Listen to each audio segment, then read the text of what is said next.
Well, good morning, guys. We are here on the floor where it all went down. The Alamo Dome was rocking this past evening, where Houston fell to Florida 65 to 63 in the men's national championship game. And Mary, what a game. What a game. And if the Final Four was any indication of how the national championship would play out, Auburn and Duke led at halftime, and Houston led at halftime over Florida. Florida proves victorious despite the fact that their star player didn't have a point in the first half. Walter Clayton Jr. clutched up at the very end and closed out on the final defensive possession to keep Emmanuel Sharp from getting up a shot.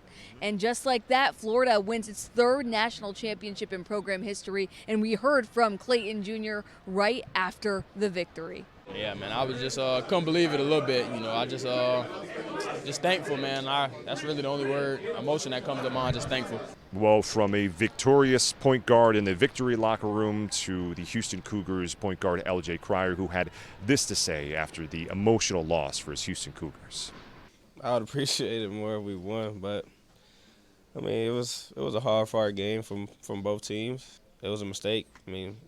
I made a mistake a possession before that, so we're not going to put the whole game on that one play for sure because, we're just not going to do that. Yeah, Houston after the game was quick to come to Emmanuel Sharp's defense, and if you really think about it, Sharp was the reason the Cougars were able to stay in the game down the stretch against the Gators. But a loss like that will hurt for generations, but that's how it goes. It came down to the final possession, Nick. It did. And for one final time, from an exhausted Mary and Nick, we will send it back to you guys, bright and bushy-tailed in the studio.